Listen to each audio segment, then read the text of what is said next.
भोज में प्रवास चल रहा है। मैंने पहले कई बार कहा है, कर्नाटक एक समृद्ध प्रदेश तो है ही, लेकिन वहां के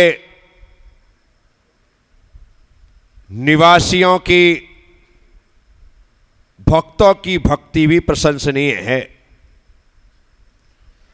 लॉकडाउन काल में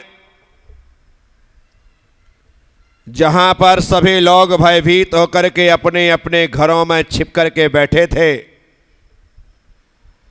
ऐसे समय में साधु संघों की सेवा में लगे रहना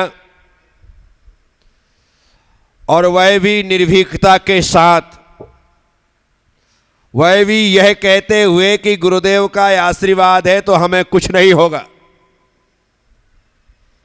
यह बात सिर्फ दृढ़ श्रद्धान के बाद ही प्रकट होती है।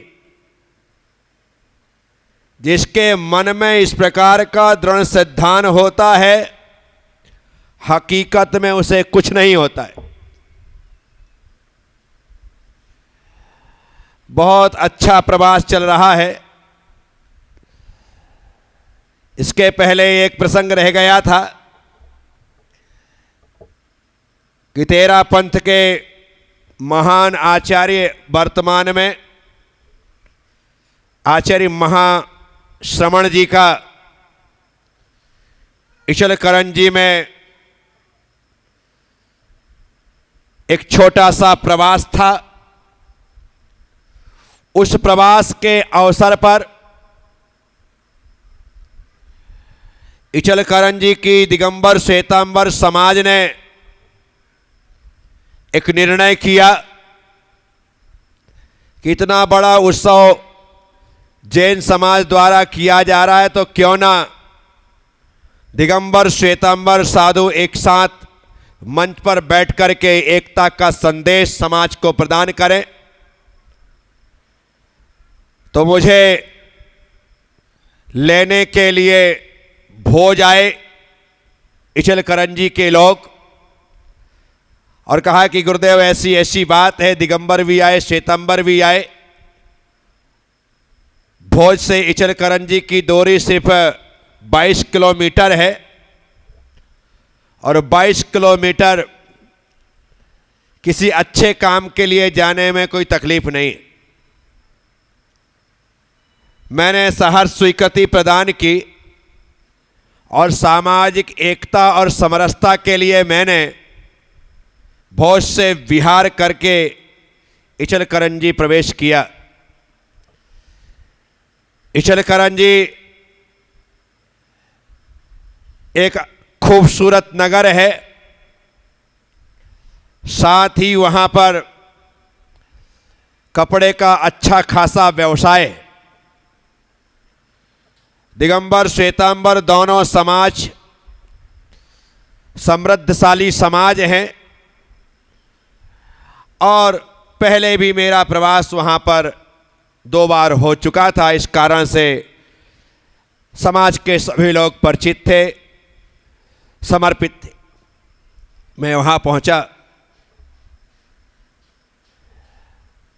श्वेतांबर तेरापंथी आचार्य महाश्रमण जी का संघ पहले ही वहां आ चुका था।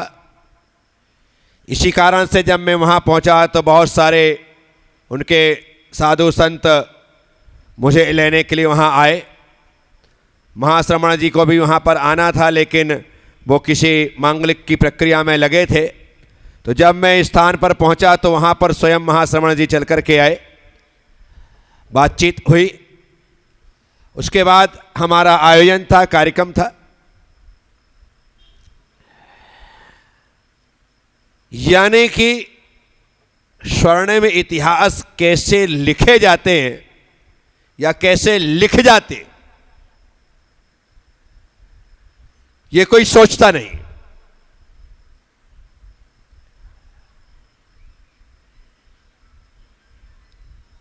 दूसरे दिन मंच पर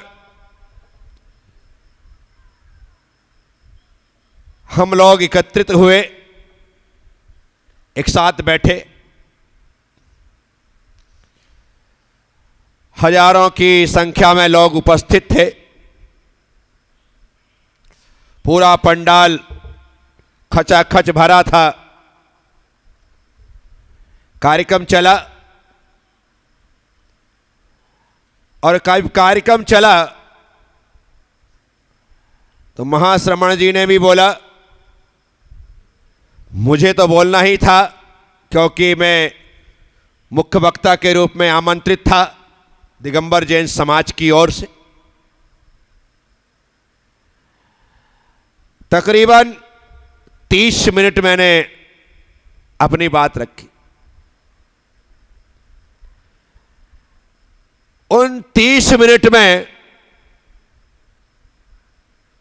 मैंने अपने दिगंबरत्व को इतनी दृढ़ता के साथ रखा, इतनी दृढ़ता के साथ रखा कि मेरे बोलने के पश्चात पूरे नगर में सिर्फ एक ही चर्चा रह गई कि आज दिगंबर जैन मुनि प्रज्ञा सागर जी महाराज ने जो बात कही है, जो जैन एकता की बात कही है, जो दिगंबरत्व की बात कही है, जो नग्नत्व की बात कही है, वो बेजोड़ है। और उस बात की वजह से श्वेतांबरों के घर घर में भी दिगंबर मुनियों की चर्चा प्रारंभ हो गई। आश्चर्य इस बात का है कि आचार्य महाश्रमण तो विहार कर गए, उनका 3 दिन का प्रवास था, वो चले गए, लेकिन मैं ईश्वरकरंजी में रुका। तो मेरे रुकने के बाद अब एक बार श्वेतांबर समाज के लोगों ने वहां पर मुझे सुन लिया था, तो अब दिगंबर जैन धर्मशाला में दिगंबरों के साथ साथ श्वेतांबर समाज की भी अच्छी खासी उपस्थिति होने लगी और धर्म की प्रभावना आगे बढ़ने। कहने का मतलब यह है कि धर्म की प्रभावना करने से होती है, उसके लिए आपको अपना 100% देना पड़ता है। हम जब शास्त्रों को पढ़ते हैं कि एक ऐसा समय था कि जिन धर्म से द्वेष रखने वाले सम्राट इस घोषणा को करते हुए चाहते नहीं थे कि जो एक दिगंबर जैन मुनि की गर्दन काट के लाएगा उसे 100 सोने की दीनार दी जाएगी। तो लोभी, लालची, दुष्ट, दुराचारी लोग, उन्हें कोई संकोच होता नहीं था। मुनिराज की गर्दन काटते थे, तस्तरी में सजाते थे, महाराज के सामने प्रस्तुत करते थे और महाराज उन्हें 100 सोने की दीनार। जब जिन शासन पर ऐसा उपसर्ग होने लगा तब उस समय एक आचार्य हुए, सुधर्माचार्य। उन्होंने संकल्प किया कि अब मैं प्रतिदिन 100 जैन बनाऊंगा और फिर उन्हीं के हाथ से आहार ग्रहण करूंगा। वे प्रतिदिन 100 जैन बनाते और उन्हीं के हाथ से आहार। इस वजह से उन सुधर्माचार्य को आगे जाकर के लोहाचार्य के रूप में जाना गया। लोहाचार्य कहा गया कि इन्होंने आताइयों से लोहा लिया, इसलिए सुधर्माचार्य नहीं, लोहाचार्य। साथियों, ऐसे समय पर धर्म की प्रभावना इस तरीके से भी की जाती। तो जब जब धर्म की प्रभावना का अवसर मिले तब तब धर्म की प्रभावना के लिए साधुओं को, श्रावकों को, सबको आगे आना चाहिए। मैं हमेशा कहता हूं, धर्म की प्रभावना के लिए समस्त श्रावकों को एक संकल्प लेकर के चलना चाहिए कि जब भी साधु संत हमारे नगर में आएंगे और हमारे नगर से जाएंगे तो कम से कम एक स्टेशन पहले से लाना और एक स्टेशन पहले बाद तक छोड़ना। इससे धर्म प्रभाव न होती। अकेले साधु आए अकेले चले जाए तो क्या होता है, अन्य जाति के लोग देखते रहे बोले इनकी कोई वक़्त नहीं है, ये तो यूं नंगे घूमते रहते हैं। और जब समाज एक स्टेशन से दूसरे स्टेशन तक लाने ले जाने का काम करे तो अपने आप आपकी भीड़ से, आपके विहार करवाने से धर्म की कई गुनी प्रभावना होती है। इसलिए हर व्यक्ति को तो लोगों को अपना समय साधुओं के विहार के लिए तो निकालना ही चाहिए। तो बहुत अच्छी धर्म प्रभावना हुई। उसके बाद वापस मैं भोज ही आ गया। वहां पर लॉकडाउन का काल मैंने व्यतीत किया, लेकिन पहला चतुर्मास खत्म हुआ, यात्रा की, वापस आया, लॉकडाउन लगा, पूरी गर्मी मेरी उसमें निकल गई। चातुर्मास का समय निकट आया और चातुर्मास का समय निकट आ गया क्योंकि हमारा जो पंच कल्याणक था मार्च अप्रैल में, लॉकडाउन की वजह से सब कुछ आगे बढ़ गए। दूसरा चातुर्मास सामने, पूरा देश अभी कोरोना से उबर नहीं पाया। 2019 के चातुर्मास के अवसर पर मैंने देश के समस्त भक्तों से साफ शब्दों में कह दिया कि इस बार चतुर्मास स्थापना में कोई नहीं आए। भोज के लोग ही उस स्थापना में रहेंगे। आप सब लोगों को ऑनलाइन चतुर्मास स्थापना में शामिल होना। वो पहला अवसर था 2020 का कि सभी भक्तों को साफ मना कर दिया गया और इसके साथ एक घोषणा की गई कि मेरे साथ सभी लोग अपने अपने घर में चातुर्मास कलश की स्थापना करें। सब तैयार, जूम के माध्यम से, फेसबुक के माध्यम से लोगों को पहले ही बता दिया गया कलश रखना है, कलश में क्या सामग्री डालना है, कैसा करना है, सबको बता दिया गया था। सैकड़ों परिवार में मेरे चातुर्मास के साथ साथ घर घर में चातुर्मास कलश की स्थापना हुई थी। इसके साथ ही मैंने प्रेरणा दी थी कि अब सभी लोगों को अपने अपने घर में ही ओम ह्रीम श्रीम अर्यम नमः रक्ष रक्ष हूम फट स्वाहा इस मंत्र की 1.25 लाख जप करना है और इससे ज्यादा करना। लोगों ने लाखों जाप की। इतनी जब वहां से लोगों का डिटेल आया कि हमने इतनी जाप की, हमने इतनी जाप की है, गजब ही लोगों ने जाप की। कलोल की श्रीमती लीना बहन थी शायद, उन्होंने सर्वाधिक चातुर्मास के दरमियान तकरीबन 15-17 लाख जाप करके एक रिकॉर्ड बनाया था। तो ऐसे ऐसे लोग भी उस चातुर्मास में रहे। पूरा चातुर्मास लॉकडाउन की स्थिति से, कोरोना की स्थिति से ऐसा ही रहा। पिछले बार लोग बाढ़ के कारण से फंस गए थे, इस बार कोरोना के कारण से उलझ गए। लेकिन मैं तारीफ करता हूं अपने भक्तों की कि घर बैठे लोगों ने जो सहयोग प्रदान किया ना, मेरे लिए नहीं, क्योंकि कोरोना के समय में हमारे इतने जैन साधर्मी भाई बंधु थे जिन लोगों की नौकरियां छूट गई, छोटे मोटे काम धंधे थे सब बंद हो गए, उनके इनकम के सारे साधन समाप्त हो गए।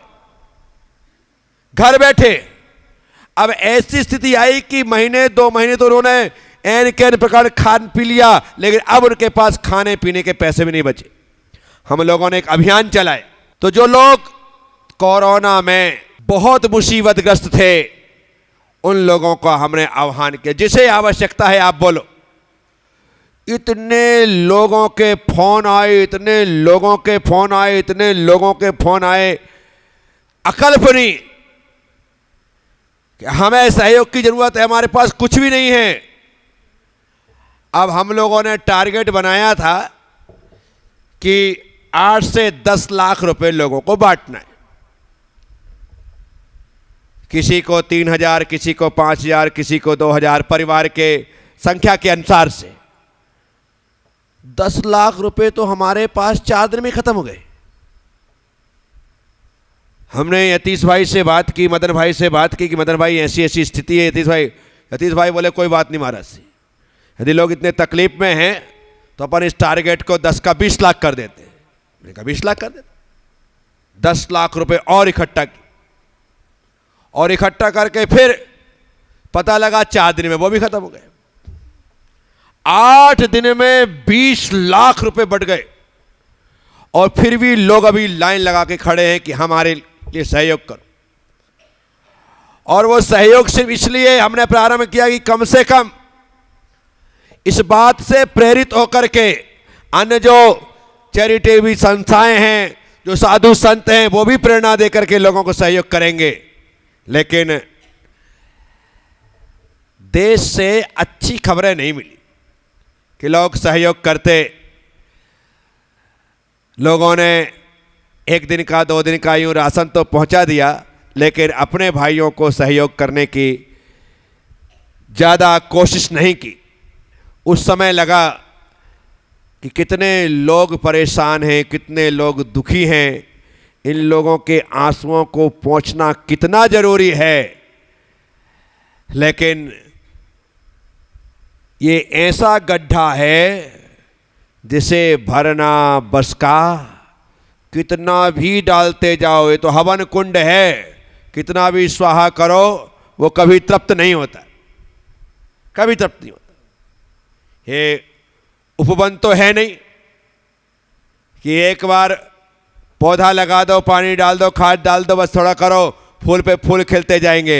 ये तो हवन कुंड होता है कि लोगों को इतनी आवश्यकता होती है, आप पूर्ति नहीं कर सकते। लेकिन उसके माध्यम से अपने जैन साधर्मी भाइयों का हमारे पास तकरीबन 650 लोगों का एक डाटा तैयार हुआ कि इतने वे लोग हैं जो कि गरीबी रेखा के नीचे से जी रहे हैं। इनको समय समय पर किसी न किसी प्रकार से सहयोग मिलता रहना चाहिए, नौकरी मिल जाना चाहिए, व्यापार मिल जाना चाहिए, लेकिन प्रयास उनके लिए लगातार होते रहना चाहिए। तो बस ऐसा वह चातुर्मास की प्रक्रिया चल रही है। चातुर्मास की स्थापना घर घर में हो गई, सहयोग हम बराबर कर ही रहे हैं। गुरु पूर्णिमा भी इसी प्रकार से सामान्य रूप से मना ली गई। एक क्रम जारी है,